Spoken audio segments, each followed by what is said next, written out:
The button has been hit. Let's hope that everything is in working order. All right, we are live. We are live, coming to the world. Hey, Scott, do you know anything about the supplement PQQ? Not really. I've heard of it. Okay. Yeah, I know there's some. I was suggested to use it, and it's It was an actually antioxidant. really, yeah, it's benefiting me working in conjunction with the ubiquinol. Hey. Scott's got a new pup over there. Yeah, she's chewing on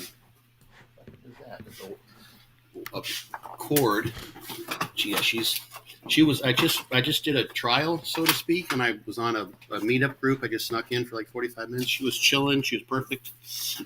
And now now she's going bonkers. Oh man, She'll chill out here in a little bit, I think. There she. Oh no. Say it again. okay. Here's what I'm reading just offhand. Okay. It says PQQ supplementation can reduce oxidative stress and encourage a healthy inflammatory response, promoting overall well-being. It plays a vital role in encouraging youthful energy levels, heart health, brain health, and longevity. Mm-hmm. So it's pretty generic. What's PQQ? Is the coenzyme Q metabolite? Here, you can read this. These are some of these words I don't know. This is from Wikipedia, Scott. I'll throw it on my screen. All right. You can tell me what this says. Pyrroloquinone is a it's a redox cofactor and antioxidant. So yeah, it's involved with the I don't know about quinolone. Glucose dehydrogenase is important in humans, but you're frozen. Oh, I don't know if you can still hear me. Okay, I can still hear you. All right. Sometimes Scott has a odd connection, guys. Are you back? I'm back. Oh, I was just on Zoom. Had no problems for like an hour before we got started. Now, of course, right? I mean, free radical stress. If it's going bonkers, not a good thing. Yeah, no kidding. So I can't remember the details, but I think we talked about mitochondrial superoxide formation, mitochondrial dysfunction being involved with long COVID. So we've got a potential. Try not to say that. Free radical quencher. Oh, okay. Sorry. Yeah, just on YouTube, they don't want us to mistakenly give any advice, medical advice. You know what I'm saying? I gotcha. Okay. Yeah. The long C word. Yeah. The long flu. Word. The long flu, right? Yeah. So, I mean, if it's pure placebo, then hey, you feel better. Yeah. So here's the thing: is that I have experienced. Like I've experimented with about every other supplement there is under the sun, right? And I give everything a fair shake, and I read the research that somebody shares with me that I trust. In this case, it was how do you say his last name? Luke Lehman. Mm-hmm. Luke was the one who had suggested, because I told him that ubiquinol has been such a huge benefit for me. And I'll tell you what, this is kind of part of the topic. So why don't I just bring us in real quick? Because we did have that question about chronic fatigue. So I could save that little piece for that spot. Yeah, sure. And, guys in the live stream, let me just bring my everything to the front here. Let's see. Show all utility windows. There we go. Now I can see everybody's comments. What's going on, guys? Glad you guys can make it here with Scott Stevenson and I. Anyway, I'll bring us in, and if you guys have any questions that you want to ask, we'd love to have your guys' your input. So anyway, bringing us in here. What's up, guys? Welcome back to Muscle Minds with Scott Stevenson. I'm Scott McNally, and all of our programming is brought to you by you, the people of Patreon. Thank you guys, everybody from Patreon. You're doing a great job, really, to help support keeping the show coming out as frequently as it is. And we're brought to you, of course, by TrueNutrition.com. use our code THINK. They've been with us for longer than any other advertiser has with the channel. So we're super grateful for them. And they're a company that really all of us have believed in for a really, really long time. And of course, guys, hanging out with Scott Stevenson, this is brought to you by Be Your Own Bodybuilding Coach. In fact, Scott, we had somebody comment saying, hey, I had some extra money in my pocket, so I decided to buy Scott's book, Be Your Own Bodybuilding Coach. And you can get the hardcover. I'll have a link to it's in the description now to get that. And you can go to byobbcoach.com to get the ebook. Scott, we had a few listener questions that people had left us on previous episodes. And we had anything you guys want to comment today, we'd be happy to take your questions. I see a few people are adding questions in. Can we start with that question about how is there anything that you've changed your thoughts on? Do you remember that one since your book came out? I sent you these questions over this morning. Let's see. What does he say here exactly? Okay. Yeah, here it is. So it was Ray Mammo. He says, more Scott content, please. Would like to know if there's anything in his book that he no longer agrees with. I presume he means the Be Your Own Bodybuilding Coach book. Yes. Because there's that other Fortitude Training thing I did too. Okay. I'm trying to think, that I totally know. And to be honest, like there's just kind of everything in there. Yeah. One of the things I thought about that, and the thing that first, let me know if I'm frozen because you're totally frozen for me. You look super clear on my end. Just keep. Okay, you're cutting out and frozen a good part of the time. So yeah, you look great, man. Okay, good. Thank you. It's good to know. You look marvelous. I feel horrible, but you look marvelous. In the Fortitude Training book, when I wrote that, it's been nearly a decade. At that time, the going way of understanding the mechanism, so to speak, or those factors involved with creating a hypertrophic stimulus and adaptation, was basically tension, metabolic stress, potentially muscle damage, that sort of thing. And now those factors are still involved. You can still point to various reasons why those things are involved and important and make sense. But there's a semantic issue, the way I kind of see it, with what is a mechanism of muscle growth versus what's maybe involved with muscle growth. So as an example, metabolic stress. Right. So the clearest example of why you can't say that metabolic stress per se would constitute a mechanism, and that's somewhat of a semantic term of muscle growth, was one particular study where, at least when they divided their subjects by gender, normally they don't actually determine sex, they just ask gender, so you presume that also means biological sex. That when they, in one condition, they trained one arm and then they applied a tourniquet afterwards, after the set, to create metabolic stress, I think for like 2 minutes maybe. So you can imagine you do your sets, and it's just bicep elbow flexor training. And then right after the set, you crank up like a sphygmomanometer, blood pressure cuff, right? And you just occlude the muscle. It hurt like heck, right? And get a lot of metabolic stress. And under that condition, at least when they bifurcated their data into men and women, there was a negative effect on muscle growth in the women. And that points to, wow, you added metabolic stress, so to speak, on top of the exercise regimen, which in the other arm created muscle growth. And basically you negated the muscle growth that was produced. So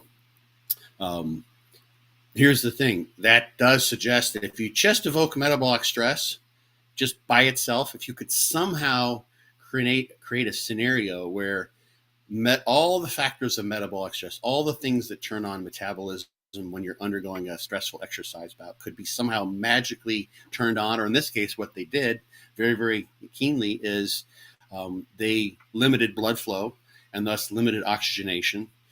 So the normal aerobic processes that would be contributing to repaying the oxygen debt in that muscle per se, the trained muscle, were no longer allowed to proceed because there wasn't oxygen for oxidative phosphorylation.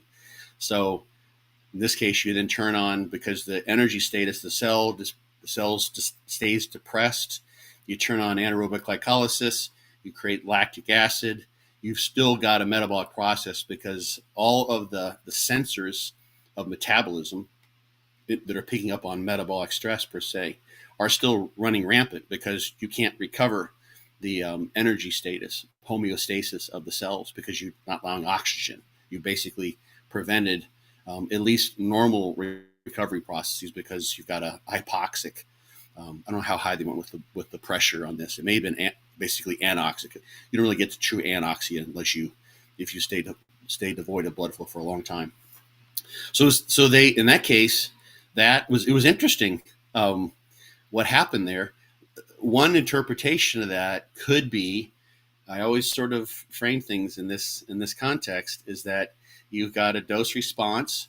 So some amount of stimulus produces, you add more and more stimulus, and you get to an optimal stimulus for producing muscle growth relative to how much you can adapt. And then if you do more, then you go backwards. So who knows? I mean, one way to interpret that, I'm not going to argue this, but one way to interpret that in and of itself would say, oh gosh, well, they added metabolic stress on top of the metabolic stress plus the tension of the normal training, and they just overdid it. And that's why they didn't adapt as well. And that's why there wasn't much growth. But the bottom line is, whether you want to play with the semantics of metabolic stress, you can produce more metabolic stress during concentrics than eccentrics. And overall, there's a meta-analysis. You can see many studies where they've found greater muscle growth when you have to compare eccentrics with concentrics under sort of specific conditions.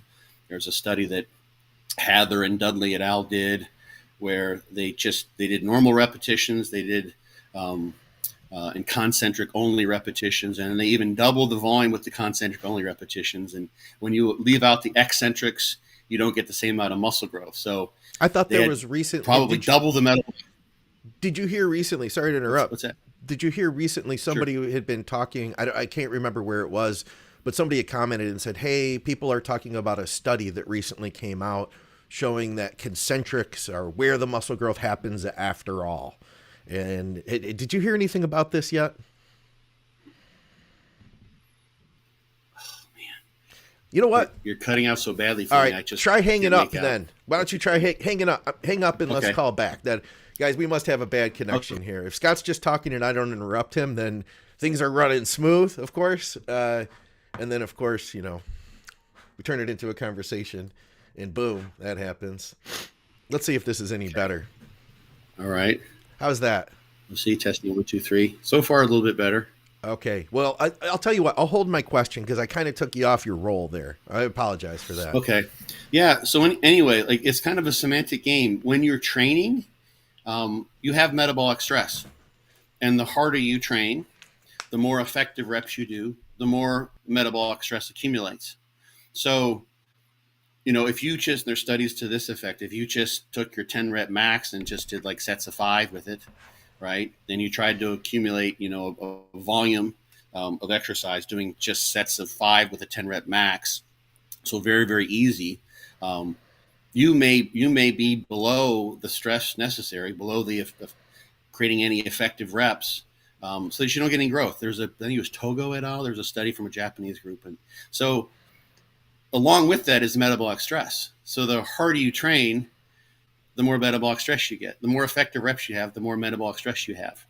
So those two things kind of go hand in hand. So from a practical viewpoint, and this is sort of one of the things that I use as sort of a practical directive for pump sets in Fortitude Training, is you're really kind of looking to produce a pump. And the pump, although you can feel a little bit during the set, the pump is what you get afterwards. And that's a function of the metabolic stress that was evoked, and then the hyperemia that you have, and the movement of fluids because of the osmolytes and the osmotic pressure that's produced because of that. So if you tell someone, your personal training someone, it's like, I want you to do this set like it's your last chance to get the most massive pump that you'll ever have in your life, and then you'll never get a pump again. they would go hard and they produce a lot of metabolic stress, and that would be a very, very strong stimulus. You do too much of that, of course, and then you're going to not have optimal growth. So, like that's, for instance, one example where with the Fortitude Training book and understanding mechanisms of muscle growth, muscle hypertrophy, even that model that I mentioned with metabolic stress and damage and tension, that was Brad Schoenfeld's paper that kind of put him on the map back, I think it was 2010, 2011, something like that. Okay. And he's even come out with another paper a couple of years ago. And the first name was, I can't remember his name, but I think he was maybe Dutch or, and this very much more molecular biology related, looking more at what are the mechanisms here involved in terms of mechanotransduction and molecular markers and those sorts of things that are involved with turning on a hypertrophic process. So that's something you'll see, like Chris Beardsley has done a nice job, for instance, of looking at papers that kind of cut holes into this idea of metabolic stress or muscle damage. You can produce muscle damage in various types of bouts that would not be hypertrophic per se. You can go out and do like a long endurance run and do that repeatedly. And if you continue to become as endurance trained as you possibly could, some people, it varies actually. In the short term, just going from sedentary, non-trained to just doing like, gym class, there's studies from like the 50s and 60s, you get increases in fat-free mass in untrained college students when they go and they become trained just by doing, like 1, 2, 3 mile runs and that kind of stuff. But it's not it's not nearly the hypertrophic stimulus that weight training would be. But you can get sore from doing that without a doubt. So, and soreness is a reflection of the damage that was brought about. Okay. So there's a whole world of things. So that's just kind of a semantic thing. We talked about how damage is an important indicator of having created a novelty of stress and that sort of stuff. But it's awesome from a scientific perspective to see these models. Like this is the thing that happens in physics all the time. And, these guys, the physicists, they do battle over, what model is going to best describe the phenomena that they see in particle accelerators and what have you. Yeah. We can't do that. Exercise science is a much softer science. But it's nice to call the semantics into question. And it's also nice from my perspective to step outside and say, okay, tension, damage, metabolic stress, those things tell us about the nature of the stimulus that we produced. And if you let's say you train and you never get sore even from your first exercise, you never get a pump, and the tension is low, and all those things are just on the low end of things, well, you're probably not going to grow very well, right? But if you do get massive pumps and you do end up getting pretty sore because you vary your exercises and you get a novel activation pattern, et cetera, those are things that are associated with muscle growth. So, but that would need to be worded in my book differently, without a doubt. Don't throw the baby out with the bathwater, sort of thing. Yeah. Like it makes sense to think of those ideas when you're trying to. In my case, with Fortitude Training, when I was evolving the different set types, because now we know very clearly there's this Mount St. Hypertrophy is what I call it. There's this landscape of load and effort where you can produce muscle growth with low loads as long as the effort's high enough, and with higher loads as long as the effort's high enough. But that landscape is different. It's different for everybody. So those things are still guidelines, but I wouldn't probably word things. I don't know exactly how I worded it, but as far as calling those mechanisms of muscle growth, that's probably outdated terminology, I think, given what we know now, and especially because the molecular biology end of things is really starting to blossom. Yeah. So that's my best answer. The other book, the Free Recovery, I'm trying to think if there's anything. No big things right now that jump out at me. Okay. There's a bunch of stuff that could be updated, like the CBD thing could be updated. I had a little Q&A at the end on CBD, and that was, that's since all over the place, right? I can't believe. So I tried to. I can't believe it's almost a decade old now. The Fortitude Training book, yeah, I know. Yeah. It is like 9 years old, baby. Yeah, it's been around. That's wild. The thing that I like about it, this is like kind of like, pat myself on the back, but it seemed like it stood the test of time pretty well. in terms of the principles that I have in there. Um, Yeah. and I think some of that was because it was based as much on what I had seen with my own training and training clients that makes sense. Like some of the stuff we talked about here in terms of like the studies now that have demonstrated the differences in terms of individuals as far as the volume that creates the best growth for them. Yeah. Right. I knew that, right? It's like not everyone. You got HIT advocates, those people like this is how you have to do it. Very small volume, and then you got people with high volume. It's like there's all sorts. It's the variability is all over the place, and so I built that into the program. And the science keeps this. Science is always many things behind what the bros have known and figured out because they're pounding away in the gym. Yeah. But it's cool that the system still. I built all that flexibility in and built the different set types in. It seems like it's. I feel. I guess I don't know if vindicated is the right word, but it's still nice to know. It's like I haven't ever had this. Like, oh shit, that was a mistake. Shouldn't have done that. Like that's not good. Yeah. So that's kind of cool. All right. We had a few more questions that people had asked on the last episode, and they had questions too that they were asking on the episode of Blood, Sweat, and Gear that you were on with me and Skip and Andrew. Let's see if I have anything else here. And it looks like we are getting a couple questions in the live stream. So guys, hang tight. We'll get to all those questions too. There was one in particular that we were talking about a little bit here. And I thought that you could give us a little bit more insight. Somebody said they're dealing with chronic fatigue syndrome and fibromyalgia, female, 42 years old, untrained and holding water. And they ask, are there any drugs, supplements, or tips for people with chronic fatigue? And that's why I was asking before we started the actual show, if you knew anything about PQQ, which, what did we discover here? Let me bring this back up. So, that's not it. It must have been somewhere else. I thought we had a screenshot there. What was the, let me see if I can do that again. Okay.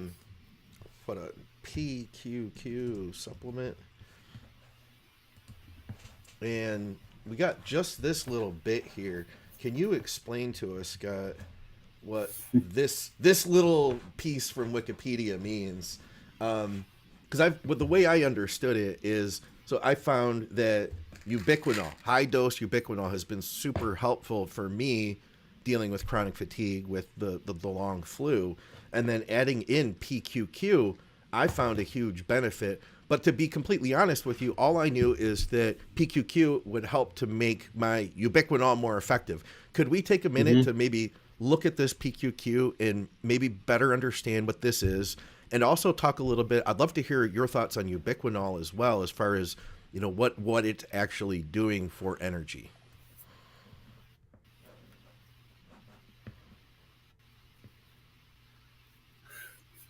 I know there's a delay. You're cutting out so much. Oh, I didn't hear the geez. second half. Oh, okay. Well, let's start here with the PQQ. You're totally frozen right now. All right. This isn't working, guys. You'll have to hang up again, Scott. Fact, Okay. Sorry. I'll give him the boot. We'll get down to the bottom of this. I think it's his computer. He has a computer from like 92. It's got Windows 95 loaded in it, I think. No, he's got a Mac, actually. Hey, Scott. Hey, I'm trying to quit everything else I might have open just in case I got something running in the background that's taken up. All right.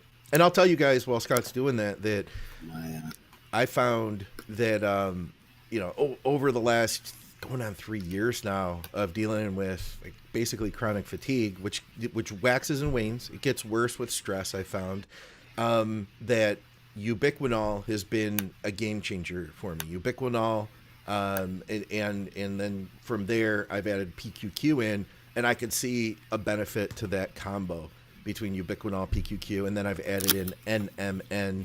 I feel like works really nice as well for all these things. But anyway, Scott, so what are we looking at here? This was a slight explanation from Wikipedia about what PQQ is. So a redox cofactor would suggest that it can maybe supplant or it can be involved in the mitochondria. So what happens, see if I can explain this, in oxidative phosphorylation. It's pretty badass. So take a step back. When water is flowing down a stream through a dam, you've got kinetic energy of that water, and the dam's turbines convert that into electricity. Okay. So there's a potential energy there that's converted into an electric energy. So it's an energy conversion process.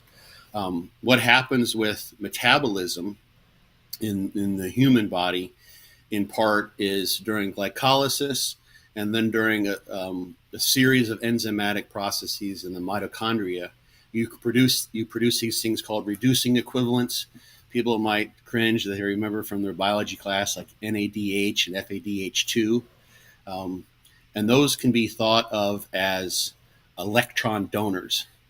Okay, so those are produced basically by taking the potential energy contained in glucose that's made it into your mitochondria and goes into that Krebs cycle, or fats that get broken down by oxidation with the Krebs cycle. Those are then energy equivalents. Those have energy in them, and the point then is to drive that energy, right? So what happens then, those electrons go to the electron transport system, and electrons, because they have a negative charge, can reduce things. So when something gets reduced, something else gets oxidized. That just means changes in positive or negative charge, right? Okay. So these electrons go through the electron transport chain, and so the quinolone, or the PQQ in this case, and I'd have to look at this, to be honest. I'm just trying to interpret it off my, without having seen this question with any time to do any research. But those cofactors in the electron transport chain, those allow for that. There's enzymes there, and allows for those electrons to be transported down the chain or the system. And when that happens, the energy that's involved with that transferring process kicks protons out of the inside of the mitochondria, outside of their inner membrane, and then creates a potential gradient. So it's kind of like building up the water before a dam, right? So then what happens? This is what's just so cool about metabolism. When those protons flow back into the mitochondria, there's an ATPase, an ATP synthase, literally that just like the turbines in a dam, allows that energy to be harnessed, and ATP is produced, right? And the protons and the electrons and oxygen all get recombined in the mitochondria to produce water. So you actually produce metabolic water from there. You can leave that question up because there's more. Okay. Right? So when you have oxidants, and you have antioxidants, antioxidants can prevent oxidation reactions from going into molecules where you don't want that. You want fatty acids to be oxidized. When you have free radicals, that's a huge free radical biology. It's like that you take that's entire course in graduate school, right? It's entire area of expertise.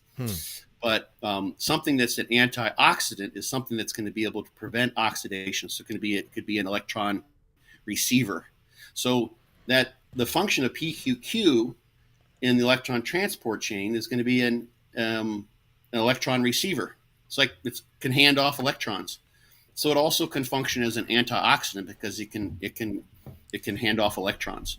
And what antioxidants basically do is they prevent oxidation, and become of molecules that will then get misshapen and not be able to do their function. So if you oxidize something and that molecule has a specific function, it can't work as well because it's been oxidized, and then it has to be recycled.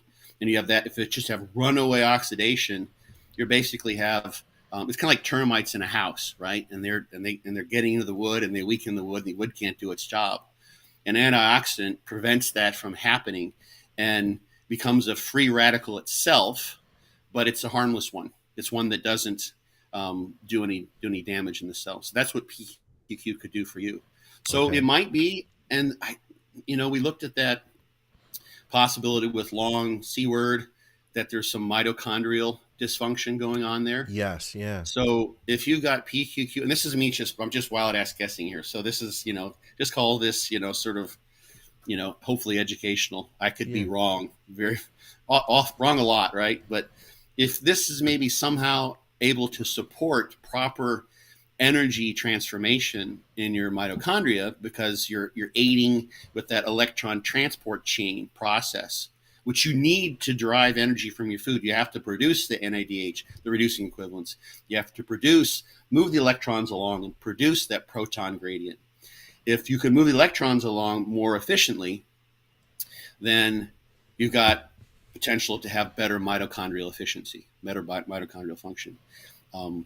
And also during, for instance, I think the number is just 3%, 5%, kind of depends on how fast you're producing ATP, but there is a percentage of those oxygen molecules don't end up forming water, and some of them become superoxide radicals.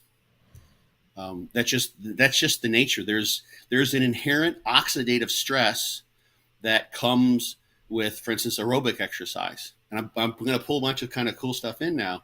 So we've talked about before on the show, free radical stress being part of that hormetic stimulus that turns on adaptation. So if you load people with 1,000 milligrams of vitamin C, for instance, 800 IUs of vitamin E, that sort of thing, and totally quench that free radical stimulus, you will prevent the mitochondrial biogenesis, the mitochondrial proliferation, which is one of the hallmark characteristics of adaptation to endurance exercise. You prevent, on the cellular level, adaptation to endurance exercise if you prevent that oxidative stress, if you completely knock it out. So the key is managing it, to some degree. You'll prevent adaptation to some degree if you just megadose antioxidants. Yeah. So that other thing about quinoprotein glucose dehydrogenase is used as a glucose sensor in bacteria. PQQ stimulates growth in bacteria. That might not be the best thing if you've got a bacterial infection and you're getting sick. But for your microbiome, depending upon the relative proclivity for PQQ to stimulate the different bacterial strains in your microbiome, it could help with your microbiome. Your microbiome's, important for a multitude of things. Yeah. Okay. So, but that quinoprotein glucose dehydrogenase glucose sensor. So, who knows? I don't know what exactly is going on there, but if you get more bacteria, that could be a good thing. If you've got, you don't want a bacterial overgrowth. Right. For someone who's got SIBO, something like that, then they take PQQ and it gets worse. Well, that might be an explanation as to why.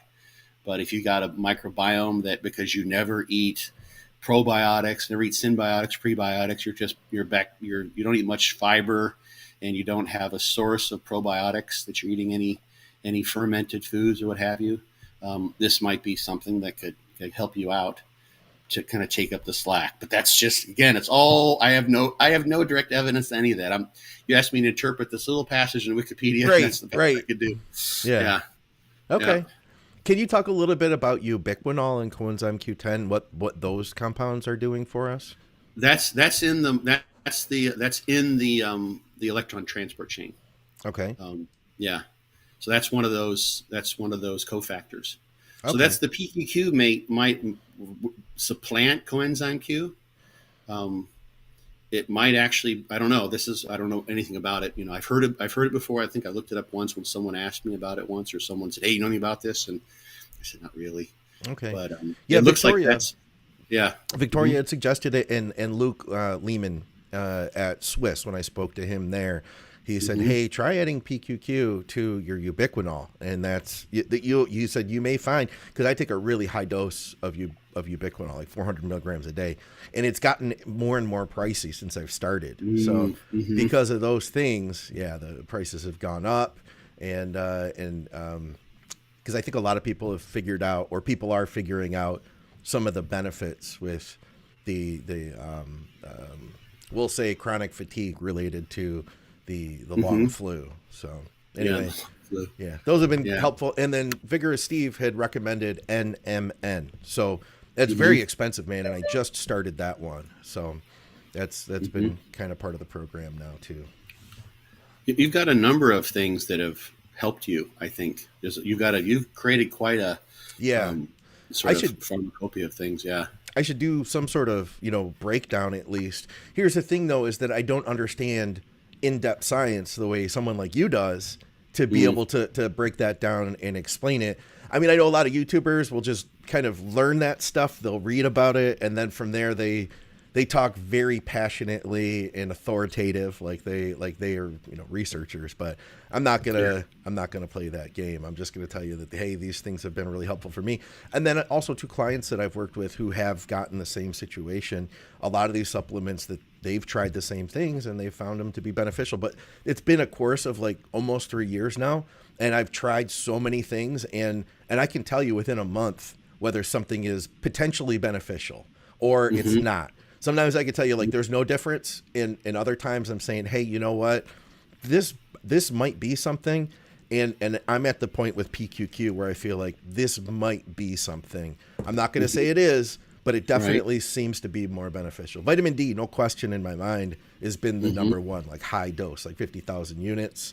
So Mm-hmm. that's been the number one thing. And I did I did an experiment, Scott, and I took it out. And I went back down to just 5,000 units. And I, over the course of about 6 weeks, completely dropped back down energy wise. And Wow. it took me months to build it back up after I got Mm-hmm. back on high dose D again. Have you done your blood levels? We talked this before. Have you measured your vitamin D blood levels? Yeah, and I can't remember what it is, but I need to go back in and check my calcium again. But so far, everything had been good. Yeah. Okay. Yeah. That's cool. We had a good question here. I wanted to see if I could pull this one up for you, Scott. When Okay. was the last time that a study had really surprised you? Actually, this study that we covered a few weeks back with the milk protein, Yeah. it surprised me just for a couple of reasons. The title was just sort of Not in a blew good my way. mind, right? Yeah, it didn't surprise you in a good way. Yeah, it didn't. No, it didn't surprise me in a good way. But the study surprised me in a good way because I can't imagine what that cost to do all the measurements they made. Really? I mean, like, oh my gosh, they measured so much stuff. I don't know how many authors they had on the paper. I had a few. Sometimes you see papers and there's like 30 authors, and it makes me wonder. It's like, so they have like 2 labs full of 12 graduate students, and they each do like 3 measurements, and that's why they come up with 36 measurements or whatever, 72 measurements. But that was really impressive. And I was also actually I did another podcast with Mark Drossel in Okay. German. When did we do that? Last week, Thursday or Friday maybe, Yeah.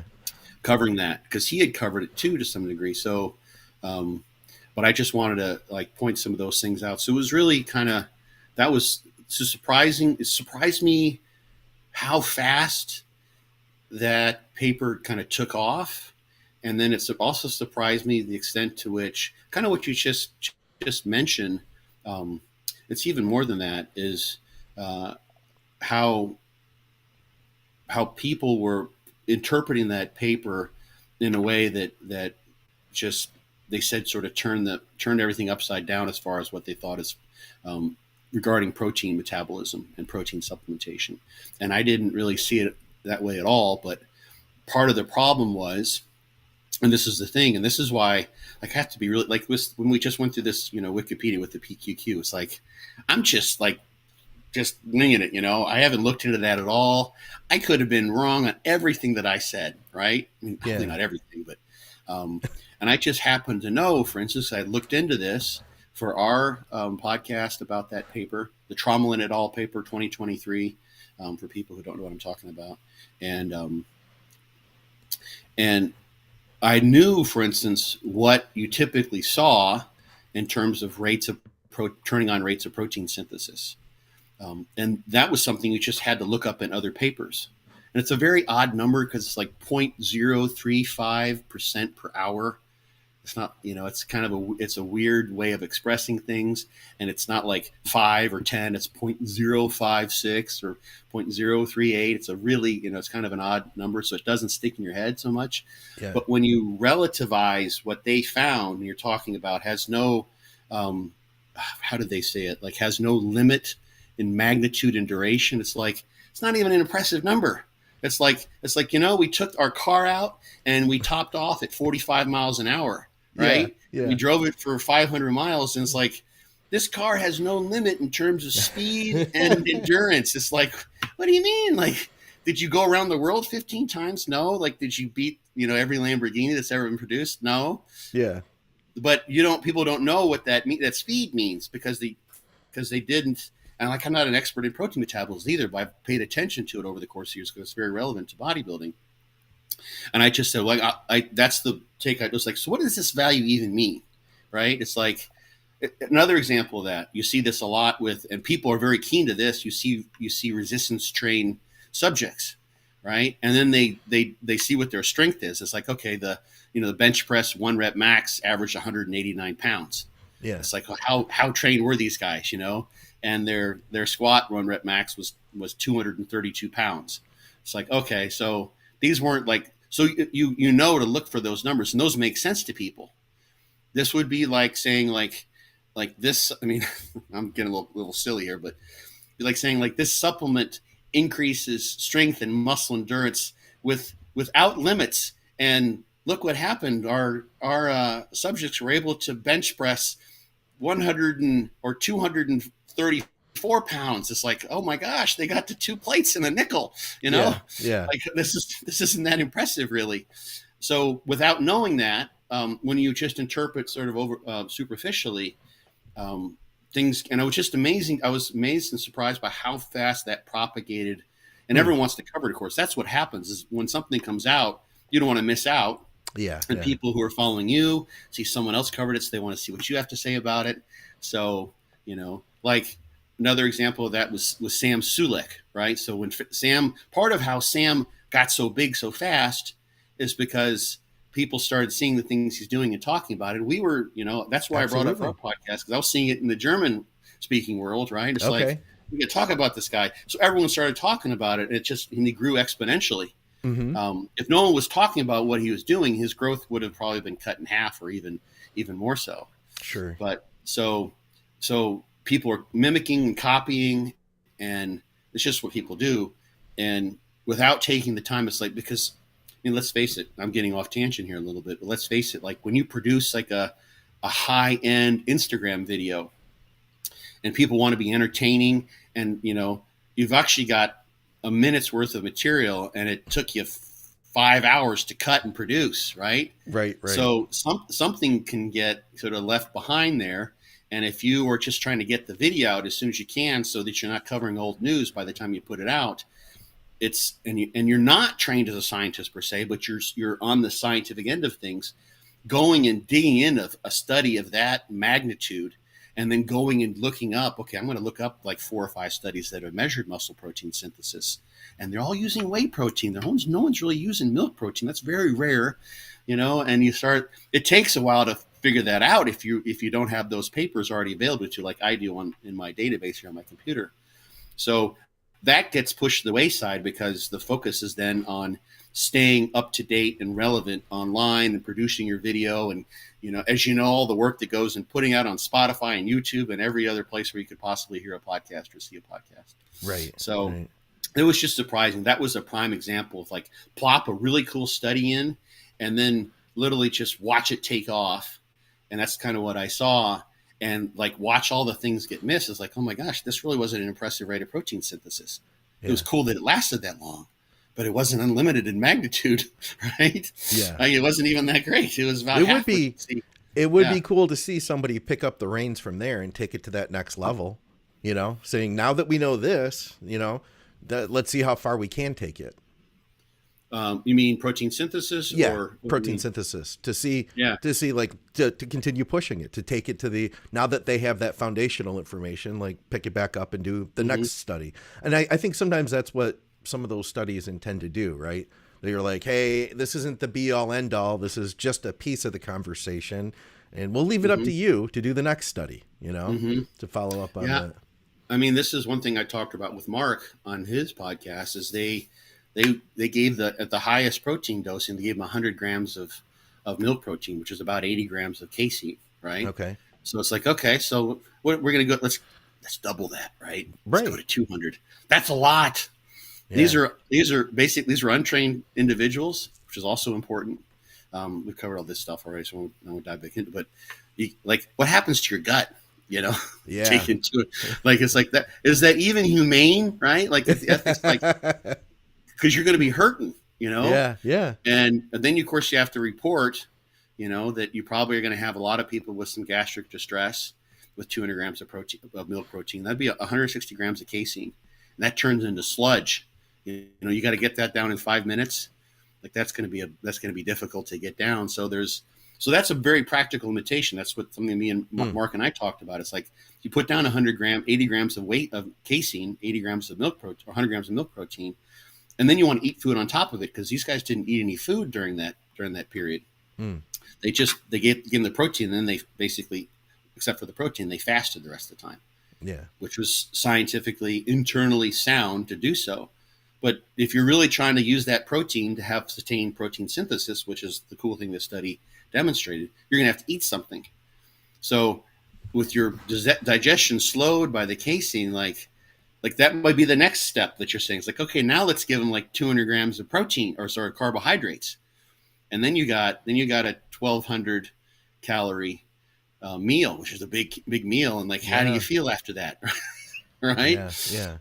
Yeah. So, anyway, it would be cool to see. I'd like to see them do an intermediate dose as far as protein. Do 25, and I'll just throw this out. That same group has a study they published in the same. Came out in the same year, and they gave 45 grams of casein or whey after an endurance exercise bout, and followed them for 7.5 hours. So it's a little bit different, but during that 7.5 hour period, on average, their rates of protein synthesis were 0.06. It's like 0.056 and 0.064, so 0.06. So about 30% higher with only 45 grams than what they found with the 100-gram dose on average. Different time period, but they found higher rates of protein synthesis probably would have been significant with less than half the dose of both whey and casein, different circumstances. So if you're talking about 100 grams being, your evidence that you've got no limit in terms of magnitude, and you already have a study that you just published showing higher rates of protein synthesis with half the amount, it's like, how can you say 100 grams like is some maximal dosage? It has some maximal effect, because it doesn't. You've just demonstrated in your other research that you can produce higher rates of protein synthesis with less than half the dose, at least on a shorter time frame. Yeah. So anyway, so there's that. So, but now I'm off topic. But that was the study that really kind of it's like, wow, it's kind of cool. It gives me an opportunity to do something and sort of serve my purpose. Like, okay, let's take a second look at this and see maybe if there's some more things we can learn. So I got to do that 3 times. All right. Well, listen, how about this one? This is from Scott M. Different Scott M. He says, question for the next show. Could Dr. Stevenson explain the difference between a compound's half-life, terminal half-life, and dominant half-life? Thanks, Scott. This is, he says, love the channel, heart the channel. Heart the channel. Yeah. Dominant half-life is not a term I'm familiar with. Okay. I have to look that up and see what is meant by dominant half-life. We can come back to that. I'd love to do that. All right. I'd be curious though about if you could explain half-life. Are you familiar enough to explain terminal? Because I think that's something that I think everybody could still really use to understand. And Dave Krausland talked a little bit about terminal half-life before, and he mentioned that in some places in Europe, PED users don't go by half-life; they go by terminal half-life when planning their cycles. Mm-hmm. So, haven't looked at this for a while, but so if you have, for instance, if the pharmacokinetics of, let's say the blood values of something you injected or something you swallowed, an oral injectable medication, whatever, if it goes up to, let's say it peaks at 100 really rapidly and then comes down and then starts to reach something approaching a more of a steady state. So it goes up to 100 and then it comes down to like 75 and then it starts to really drop off in an exponential fashion. So it's got this really immediate peak. The half-life would be the time would tell you the time at which it reached half of that amount of 100, so 50. So that might be, let's say, 4 hours, right? But in reality, you're only at that 100 value or around that, above 75 for a very short period, because it goes up and comes right back down to 75, and then it tapers off. So the terminal half-life, and this would be, this was, I don't know exactly, this is calculated, Right. Looking at the curve, would be the half-life when it reaches half of that, of what is really the practical peak value that you get. So it would be half of 75, which would be 37 and a half, right? So that might be like 8 hours. Okay. So that would be the difference between those two. So that when it reaches that terminal elimination is what that second part is, when it's really, values are really kind of tapering off in a more of a controlled fashion.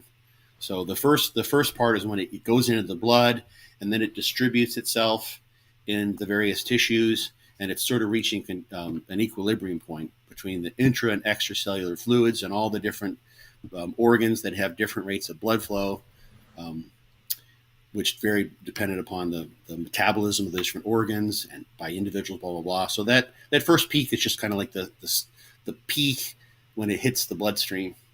And then the terminal half-life really reflects what it's doing in terms of, it's the pharmacokinetic value that probably better reflects what's happening pharmacodynamically. So pharmacokinetics, what the body does to the drug. Pharmacodynamics is what the drug does to the body. So that first peak doesn't necessarily reflect over the long period what the drug's doing, because it's only up in those peak values for a short period of time. Okay. In the circumstances. So what we talked about this with regards to T3. Yeah. And I so people could go back to that episode and see, I had some curves there where it kind of demonstrated that. And that was one of the differences. We showed a table actually where and this is one in the article where that table was presented, where you see all these different half-lives, right? Yeah. And whether they're looking at just a mathematical half-life or a terminal half-life was some of the differences. You just get differences depending on, sometimes they'll study people who have like liver disease or, something that will determine the rate and extent to which they can eliminate. So if their kidneys aren't doing well, that might affect how well they can eliminate a drug like T3, let's say. So and that's the thing that gets kind of sloppy, and it's not always done consistently in some of these studies, is that sometimes just do a half-life and sometimes do a terminal half-life and sometimes present both. But that last term, the dominant half-life, that may mean that that's what is, maybe that's a term that someone else has started using to, I don't know, because it fits with the way they understand things. That's where the drug's dominant effects are taking place. I don't know. I'd have to look that up and see, because I don't know that term. Okay. As a technical term. The dominant half-life. Yeah. I mean, it just pops into my head that could be something that Victor Black has mentioned. I don't have access to his stuff. So he may use that term, because I'm sure he's talking about pharmacokinetics, pharmacodynamics. He may have come up with that. I may be wrong, though. I have no idea, really, with what's going on behind Victor's paywall. All right. What else do we have here? Got a question about foam rolling. Got some collagen supplementation. I'll just start from the top here. Young Lee had asked us, so with collagen supplementation, is it ineffective if he mixes it with his whey isolate versus drinking it separately? I wouldn't expect that to be the case. There was a study that came out that, the idea that's really pretty cool is that when you have collagen, those amino acids match the profile of the collagen in your connective tissue, in your tendons, other places where collagen is a high percentage of the proteins that are there. So kind of makes sense. You eat collagen, you're providing what you would need to restore the collagen that's being broken down. So you're feeding the turnover in the tissue where the collagen is high, where the rates of collagen synthesis is high. Yeah. So you imagine you've got, let's say, compare a tendon with, try to think of something here without a lot of collagen in it. Because let's say it's just your liver. There's collagen everywhere, right? You've got connective tissue forming all organs, but tendon's going to have a higher. I don't have the numbers in front of me, but I'd be willing to bet the percentage collagen in a slice of tendon relative to the volume of that tissue is going to be higher than in the liver. Well, the liver is going to have some collagen because it has a distinct form and shape. So if you think about where you're going to load those and connect those amino acids that come from a collagen supplement, they're going to go to the place where the synthesis rates are the highest. So that's the idea, and that's what several studies have shown. There's one recently that did not show that. So it's a little bit mixed. So if you take in, a whey protein supplement, take in that collagen supplement simultaneously, you still, let's say you've trained and you've cranked up collagen synthesis in your tendons, you still have that sink for those amino acids. So you're going to dilute it out. I mean, let's say you did 10 grams of collagen, and then you did 100 grams of milk protein, right? Or 100 grams of another protein. If you look at this is just a technical thing, but if you look at the relative number of amino acids from your collagen supplement that make its way into that collagen, you've got a lot of those amino acids anyway in your whey protein, right? Yeah, true. That would be an interesting study I haven't seen done to compare, equally match, take collagen and the amino acid profile of collagen, and usually it gave like 10 gram amounts of what I've seen in several of the studies that I've looked at. And then give an equivalent amount of whey so that you have matched the whatever would be the rate limiting or the lowest amount of every amino acid that you find in the collagen. So let's say 10 grams of collagen, you have 5 grams or 0.7 grams of phenylalanine, right? Okay. You'd have to make sure that your whey has at least 0.7 grams of phenylalanine, and then look at the amounts of each of those amino acids in your collagen, and then make sure you got enough of whey to at least match that. You might be giving, I don't know, 3 or 4 times the amount. And it'd be interesting to see if you can have equivalent rates of collagen synthesis from giving the equivalent amino acids. Some of those will be in surplus of what you need for collagen synthesis in your tendons, let's say. Mm-hmm. But you could probably, without taking in collagen per se, as long as you have the rate limiting amino acids in there, feed your tendons as well. So you would, it doesn't mean that those amino acids from the collagen wouldn't make it into your own collagen, but you probably would be using some of the amino acids from your whey. Okay. But yeah, it doesn't like negate it. That's just kind of a technical thought on the relative contribution of your collagen when you've provided. Other amino acids can do the same, take on the same role. And hey, since we're not throwing an ad in here, it'd be a good time I mentioned go to truenutrition.com, use our code THINK, get their hydrolyzed beef collagen. They have a few different collagens, but Dante had suggested to me the hydrolyzed beef collagen as being best. So I never thought twice about using anything else, And I actually just had my collagen in my coffee. I kind of switched up when I do it. I'm not as particular, and I don't care about the fact that I'm actually getting protein from it. So I just make sure that I get it in at some point. And like right after my injury, when I tore my shoulder, I was using 30 grams, 29 grams a day. But then I started backing it down, and I met a guy at one of the booths, at the one of the mutant booths, and he had done his PhD all around collagen, and he said that 20 grams was the sweet spot that he found, that he suggested to people. So I'm going to throw that out there to you guys, since it was information that was given to me. I don't know whether that's perfect or not, but that's what I've been told. So I've been sticking with 20 grams ever since. Okay. Yeah, it'd be interesting to see what or know what research he was referring to when it comes to that. Yeah. What about Chase Irons has one for us? So I know he just had his ACL redone, and I think he actually said here in the stream, I think it was 10 weeks ago. What about a Baker's cyst? Do you know anything about these? A Baker's cyst and what he can do to dissipate it. Here's a. I know people get them drained and they come back sometimes. So what are we talking about? Stop baking so much shit, dude. So what are we looking at here? I got this picture here. This is a cyst. Yeah. Basically at the joint, huh? Uh-huh. In the back? It's in the back of the knee? I think typically, yeah. So that's synovial fluid, yeah. And you just get a cyst is just, I think it's a very generic term for an overgrowth of tissue, like my little pup over there, Suki. Yeah. Has cysts, numerous cysts that she gets on her skin. In this case, this Baker's cyst is full of synovial fluid, which is the fluid that lubricates your joints. Okay. So it's a cyst that forms on the capsule for your knee. So they're really painful. I haven't had one before, but I think people just get them drained. Okay. I'm not saying you should go in there and stick a needle in there, Chase. Yeah, go to your doctor. How about that? Right.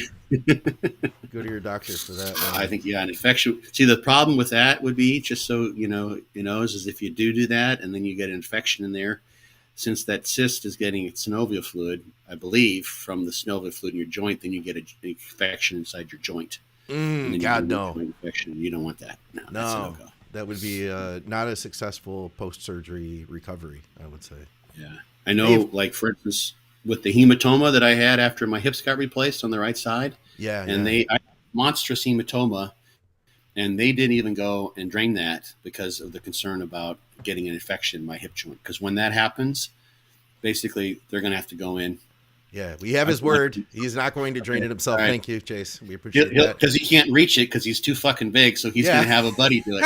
He's going to have bigger Steve drain it is what he's going to do. Yeah. No, we know that. I will not drain myself. Yeah. I know how to be a good liar too. Yeah. I'm not going to do it. I'm not going to do it. I won't. That's what science can be about sometimes. You just state something that's true, but it doesn't necessarily state the full truth. Right? Yeah. But yeah, so they didn't want to go in there and drain that thing because just for that small risk of infection, he waited weeks and weeks and weeks. And then when he tried to drain it and really didn't get anything out, he sent it in. This was the crazy thing. He sent it in to be analyzed to see if there's any bacterial growth in there. Yeah. And they cultured this small itty bitty sample. It was like a cc or less. It just looked like blood. There was no gunk in there. No pus in there that I could see, at least. They cultured it for a month. Really? Right? Because normally it's like you culture something for a few days. Like if you get strep throat or you get, they do a culture to give you the best antibiotic and let it go for a few days. Yeah. Like, okay, we know what will work now, and they give you the right antibiotic. Well, they let, just in case there's just the smallest little possible two bacteria, one bacteria in there that started multiplying. They wanted to make sure there was nothing in there, and they let it go for a month. Yeah, to see, just to let the potential effect magnify as the bacteria would grow. So you don't want infections in your joints like that. That's not good. Sounds like Chase is going to the Arnold, by the way. He was asking about gyms around there. The American Barbell, that's where John had trained a lot, right? And they have a bunch of Prime machines there, stuff like that. Yeah. I was there. It was actually for John's funeral, and they had just changed locations. Okay. We trained there, and they didn't even had all their stuff in. We did. Oh. Yeah. There's the one in the one room. We just looked at it. I think it's was it two sort of buildings? It might have been two buildings, or maybe they're separated. But the one where they've got where they have a landmine barbell and set up for doing Meadows rows. That's where they have the picture of John in the corner. Oh yeah. That's cool. That's cool. Yeah. But we did for that memorial workout. We did the workout that John did with Guy Cisternino like the week before. Okay. And it's on video. It's one of his last videos. He's got a whistle, and they're walking around the lake out there. He's like kind of screaming at him like a football coach, Oh, yeah. But people probably saw that. Yeah, so we duplicated that. Okay. Yeah. That's so cool. That was cool. Yeah, it's a good gym. I did some good workouts at that Metro Fitness. I think Worthington, maybe Metro Fitness Worthington. That was Mike Davies' gym down there. Yep. And that's probably 25 minutes away from the downtown, 20 minutes away from the downtown area, something like that. That's where we trained. Yeah, that's right. Yeah. Yep. Yeah, Mike had some good equipment there, and then he has that heavy room too, where all the heavy dumbbells are, and a lot of the leg equipment, is in there too. A lot of the more hardcore stuff. Yeah, that's where I met Brandon Curry for the first time. Actually. Oh, no kidding. Yeah. Okay. He came in. He wasn't even. I think he wasn't even training. He was coming with somebody else. That year. Guy's so cool. It might have been because that was a year he won that year, I believe. It could have been. Yeah. He was going to come to the seminar John and I were doing. Okay. And I think it was that year. Yeah. Yeah, that's right. He was. Yeah. Yeah. And he saw me. I saw him in the gym, and he recognized me, which is crazy, right? Yeah. I mean, part of it's because I can't see that, unless I do the squinty thing, I'm the guy who, when someone waves at someone else, they know I'm like, hey, yeah. Yeah. Waving. I do that all the time. And I'm like, oh shit, this Brandon Curry, and he's like looking at me like, I'm like, shit. He's like, hey, Scott. I'm like, wow, that was cool. Yeah. But I chatted with him in the gym for a little while. One of the most humble bodybuilders, at that level, that I have ever met in my life. I can't speak highly enough of him as a human being. Yeah. He's a cool dude. And I've had clients and just listeners that have gone to his gym and had the opportunity to meet him in Murfreesboro. And everybody has said the exact same thing. Everybody has been like, oh man, he was so cool. Took time to show me around and talk with me and take pictures and stuff. So yeah. I trained at his gym there too. Did you? Yeah. He was training with a training partner, but yeah, we chatted a little bit. I have a picture someplace of the three of us. Okay. Yeah. Such a cool dude. All right. How about, let's see what we have here. Just a comment, I guess, from Ultrafloss. He said, good morning, Dr. Scott. I love muscle rounds. Thank you very much for the programming. Have a splendid day, all. Cool. Good to hear. And so he's basically psycho. That's good. Yeah, pretty much. How about this one from Dane? Dane says, after years of yoga, my back was my strongest body part from back bends. Now bodybuilding, my back is my lagging body part. What's up with that? You tried high volume, tried low volume, high frequency, etc., etc., etc. What's the deal here? Does he mean strength as far as muscularity, or does he mean strength as far as just being strong, being able to do back movements? I imagine that. You know what I think, Scott? I feel like if you have a strong back from yoga, and he said from doing back bends, I almost feel like that's going to relate more to like lower back, lumbar. You know what I mean? Yeah. Sorry, things have fallen on the floor, and I'm trying to prevent my new puppy from having something to go get. Uh-oh. She likes to get things. Yeah, I mean, my first thought would be, I have a couple of thoughts. One, when he's doing yoga, I'm sure he wasn't as big as he currently is, right? So yeah, if I were to say, well, just start doing yoga, yeah, and then your back will be, bring up your back. I don't think that's what he's getting at. Yeah, he might have had there might be something to say to try to take from those aspects of having done yoga. If he's talking about like low back strength, is that what you're kind of saying? Is it low back, you strengthen your low back? Yeah. Yeah. Like he probably had like some just healthy low back strength from doing yoga, very different than being a jacked bodybuilder. And I don't see that as crossing over either. You know what I mean? I think, sorry, watching my little crazy beast here. Yeah. I think the thing that happens, happens with the back, it happens with the legs in particular, is if you do a lot of heavy training, you get sore, and then your mobility becomes limited.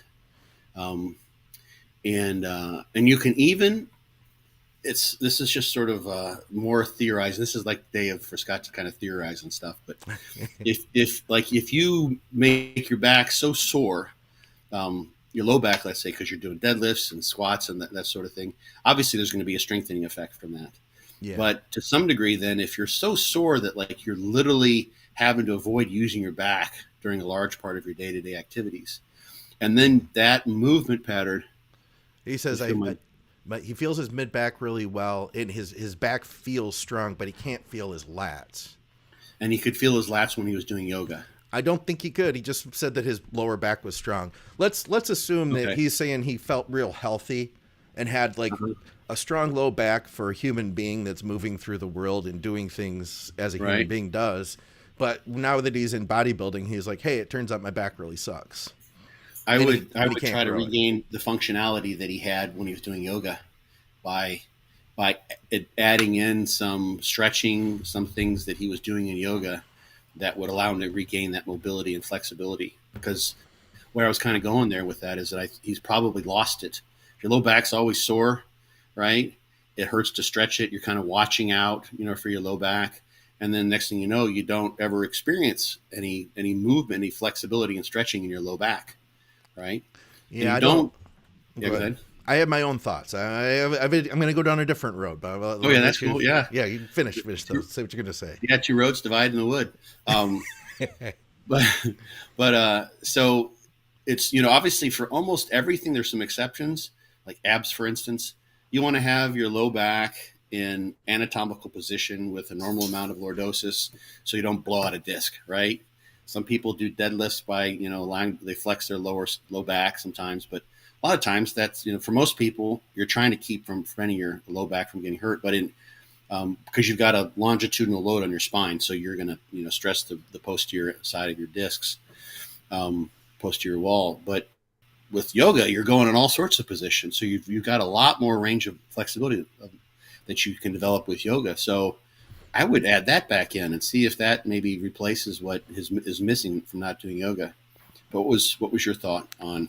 All right. So I went through a big yoga phase. And it was at the point, Scott, that I went through this big breakup, and I told myself, okay, Scott, so you've been going to the gym and training with weights 7 days a week for about the last 8 weeks now, because you got nothing else to do in the evening. Right. You can't keep doing that. You can't do that forever. So you're going to have to find something else to do. And I started doing yoga at the gym. There was a yoga class like every Tuesday night. And I was like, okay, so on Tuesdays, I don't work out with weights. By the way, those workouts blew. By the end of 2 months of training every day, I was literally like punching a clock, going in there and like, now I'm doing my curls. Now I'm doing my extensions. Covering strategy to keep from sitting at home alone and dealing with the breakup. Yeah. Right, exactly. Get a pump, I've been there, feel good, Maybe if I'm lucky, go out with my friends and eat pancakes after that. So anyway, here's my thought, man. My experience with yoga, Mega Jean is kind of going in the same direction as me. She says yoga doesn't really involve much lat activation. Serratus, yes. Lats, no. I think that all the yoga stuff I had done, it's like strong core and strong lumbars. Being able to do those things, it's like stability you could do that all your life and still absolutely suck at bodybuilding exercises to grow your lats. I don't think you're doing anything. So my thought is that these two things are completely unrelated, in my opinion. That growing your bodybuilder as a back, we need to go all the way back to the foundations of that. Back is one of the hardest body parts to grow. And there's always a thing, we've said it a zillion times now on the channel, but why one of the reasons it's hard is there's a lot of different things going on in your back. So it's not like a bicep curl where you do one movement and you either curl your bicep or you don't. You can't help but train the bicep in a bicep curl. You can easily miss the lats. So my thought would be to lighten the weight up, first of all, and really focus on thinking about what do I have to do? What path do my arms need to move in a pull down, for instance, in order to get that lat activation? And for me, I used to always pull down with my elbows out, and I got like a lot of teres activation.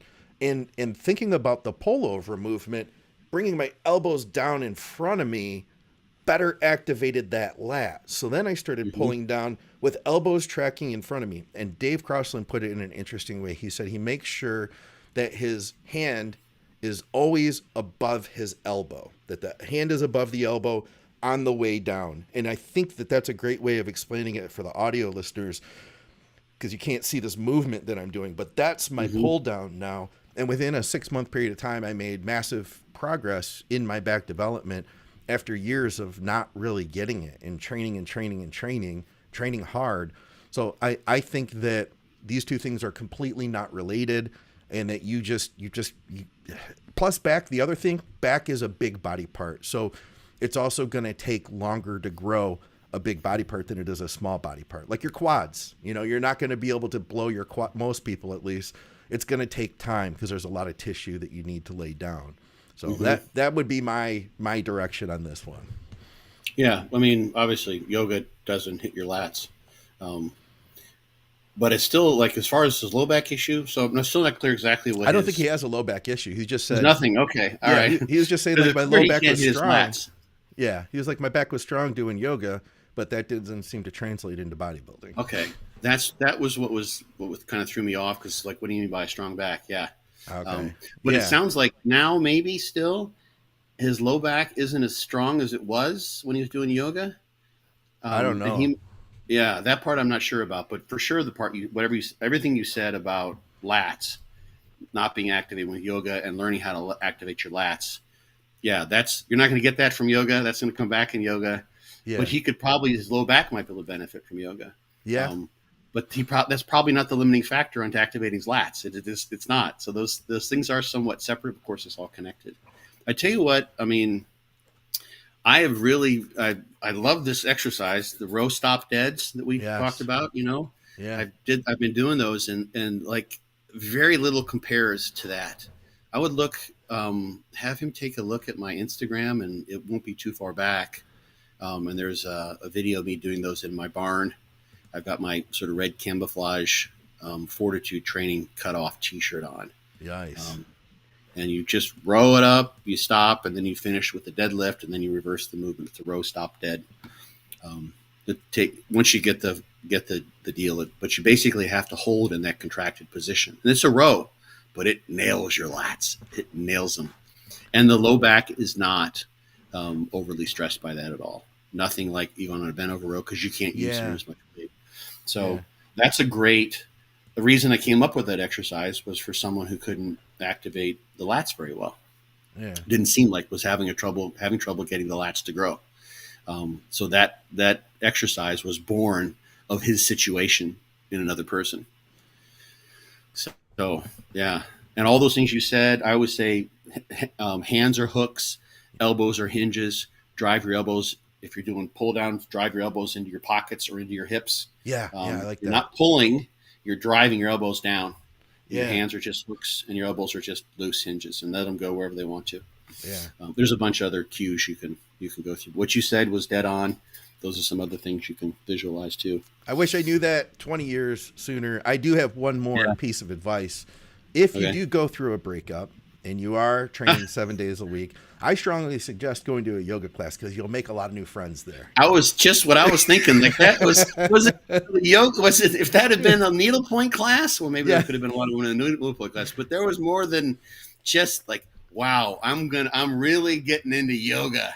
Yeah. I could do it at home, and I could be more meditative, but there's some nice distractions at the gym here if I go to, I'm the only dude in the yoga class. Yeah. Right? Yeah.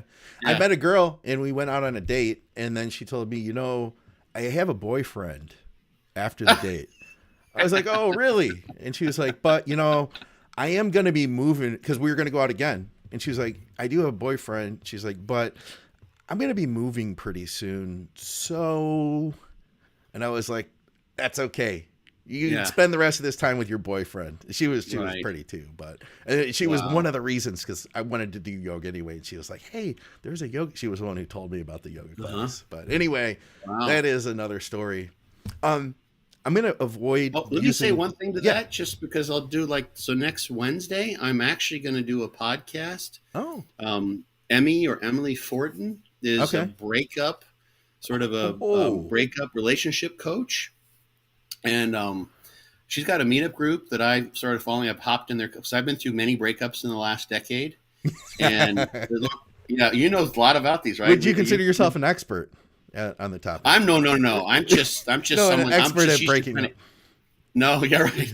I'm an expert at getting broken up with. Yeah. So if you want to know how to get your heart broken, come to me, baby. I'll just smithereens. There'll be nothing left. Uh-oh. I lost my pup. She's off peeing someplace, I'm sure. Uh-oh. Go grab her. Jesse. Go grab her. Okay. Go grab her. Hold on just a sec. Let me go see if Everybody I can will get her. wait. Everybody will wait. We shall wait. Scott has a new dog. And let me see if I can bring this picture up here. He'll probably show us his dog at some point on the show here. Let me see if I can pull this picture up of the pups. They're all sitting together. Let's see here. There we go. The new one is the little guy down there on the bed. That's the new pup. They're all hanging out.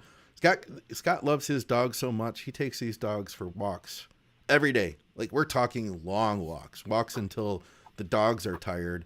And let me tell you, it is difficult to tire a dog out. If you guys didn't know. Thanks for hanging out with us on this Sunday morning. Oh, he's back. Oh!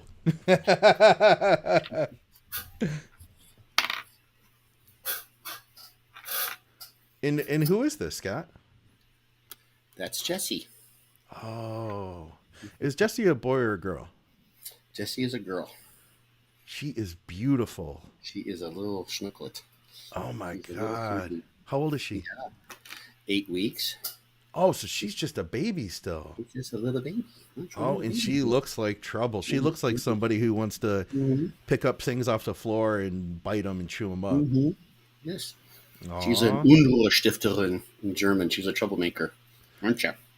So she's a mix of dogs. She's right? a mix. What is she? The viewers will kind of dig this. So Jessie is actually Hebrew for gift of God. She was named after the Toy Story. Her brothers were named Woody and Buzz. Okay. I'm not a Toy Story. Yeah. I haven't watched Toy Story, but that's where her name comes from. I guess those are some of the characters from that. But it also means gift of God. And when there's an app called Dog Scanner. You still want to? Okay. It's an app to scan your dog? Yeah, you take a picture of your dog, and it uses AI to guess the breed. Oh, no kidding. Yeah, it's pretty cool. And it knows if you try to scan a person, too. It'll say, that's not a dog, that's a human. Oh, really? Yeah, so it's smart enough. Let me guess. Did you try to scan yourself and see what it said? I've tried to scan numerous people. Yeah, it knows it figures it out. Yeah. I was like, it's like you would think, because like maybe you can see inside, like, that guy's a dog. We know the kind of guy that is. Yeah. But when I scanned her, it said she's a mix, and it kind of guesses percentages, and it guessed 3 out of the 4 dogs were various mountain dogs. Okay. Which I thought was kind of cool because it made me think of John, of course. Yeah. Right. Yeah. And so her face, the tricolors, that's the tricolor you see in like a Burmese mountain dog. I could see that. She looks like she might have a little pit bull in her too. The muscliness of her face. You know what I mean? Yeah, her snout's kind of straight a little bit. So yeah, I see that. It's adorable. She's going to be about 60 pounds probably. That's the guesstimate. You know, she was the smallest of her. She was picked up by Animal Control in Orlando. So, and then the Humane Society in here where I am in Naples, brought him in, and I was on it, man. Yeah. Anyway. Was saying about next Wednesday, if people want to tune, I'm going to be live on Instagram and maybe YouTube, but at least Instagram. And I'm just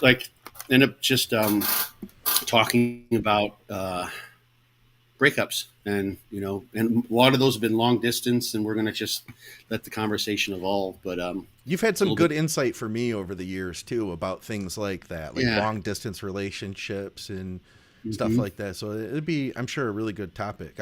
Do you know what time it's going to be at? I think noon or 1 o'clock. Let me see here. All right. I'm sure you're going to probably post about it too. So if people want to follow you, if they're following you on Instagram, I'm sure they are. Fortitude Training. I think it's a Fortitude _ training. Yeah. It's 1 p.m. Eastern time. Okay. Is when we're doing it. Yeah. So yeah, it'll be cool because I just want to kind of help people in general, and I just ended up chatting with her. Something just totally. We just went back and forth, and she said, "Hey, can I interview?" Because she hasn't had a long distance relationship. She doesn't have personal experience there. Yeah. She found something. Well, I'll be right back. I think she's eating a zip tie. Hold on. Okay. Okay. Then we've got one more question from Gamboni Law about using, I'm going to not say the name of the medication. I'm just going to say an ADHD medication that starts with an A. That's what we'll say. To be protective of the algorithm. Hey, Scott, we're going to try to, I'm going to not use the name of the medication the Gamboni Law is referring to.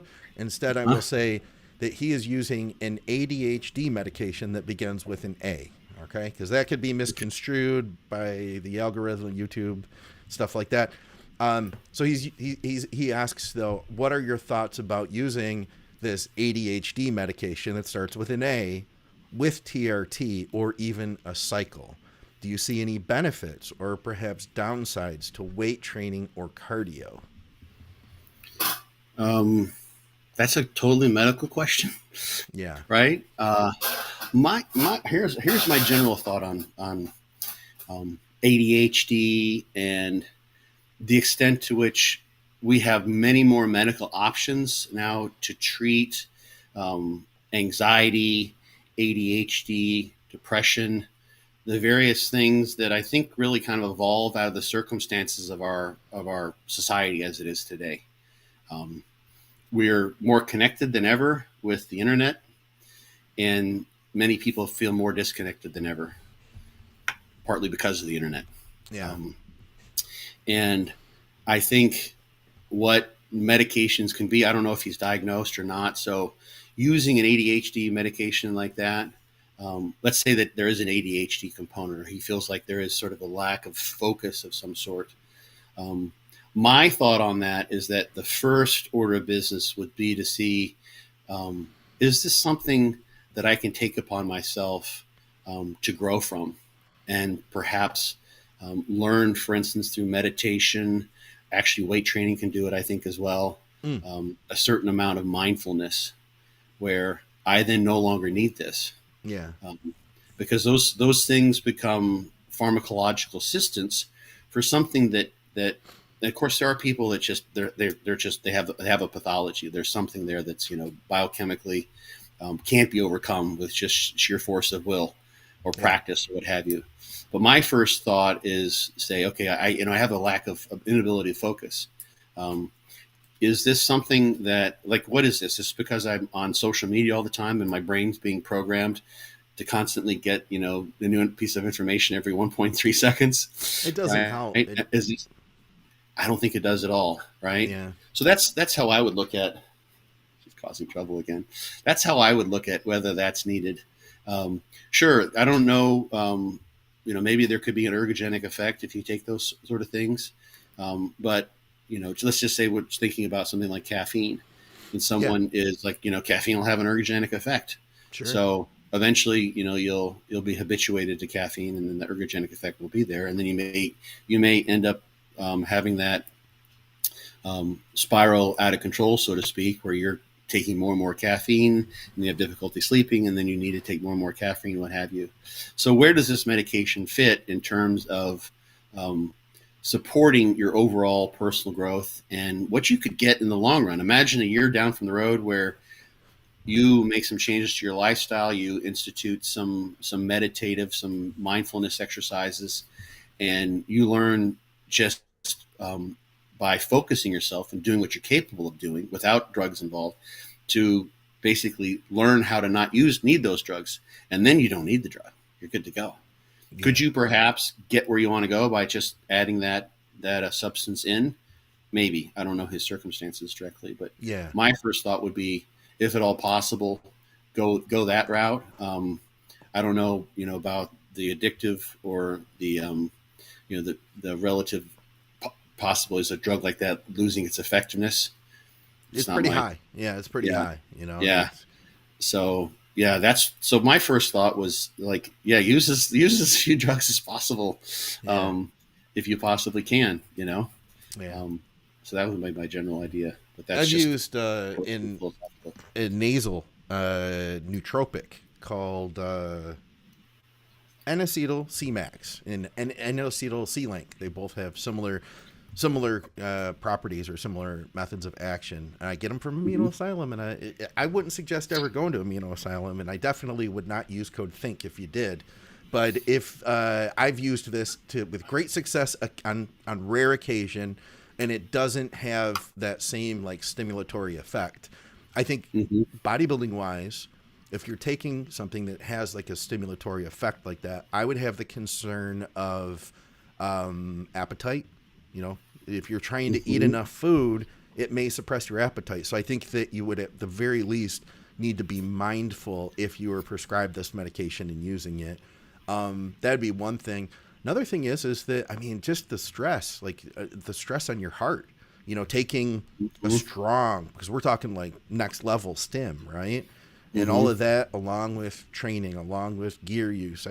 I could see it being not helpful to your heart health long term, you know? Yeah. I mean, goals are important to mention, I think, in this context too. Like if you're someone who has the genetics and has set a goal for yourself that's, you know, something you could possibly, that's part of your way of self-actualizing, and you're going for it. You're gonna get your pro card. You're an Olympia candidate. You could possibly win the Mr. Olympia, whatever. And there's gonna be no stone unturned. And this is something you do because it's what makes your life worth living, and it's maybe what you feel like you're supposed to be doing with your life. Then yeah, maybe, you know, every pharmaceutical piece of assistance you can get is the way to go. But if this means that you're going to miss out on some self-actualization because life has given you now a potential struggle, a challenge from which you can make yourself stronger.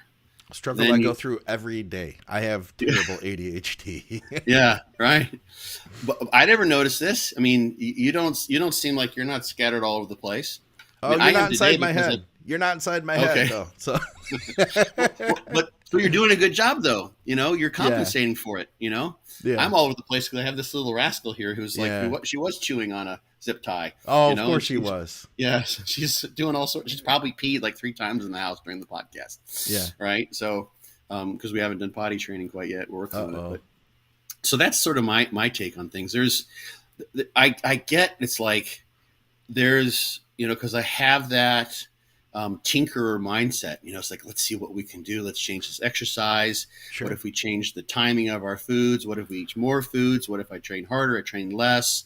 Well, there's so many things to tinker with. And when you open up the drug cabinet, it's like, woo, look at all this shit I can do, right? Yeah. I can throw turbo into my engine, and I can get a bigger there's all the things you can do because you're a body enthusiast as a bodybuilder, right? Yeah.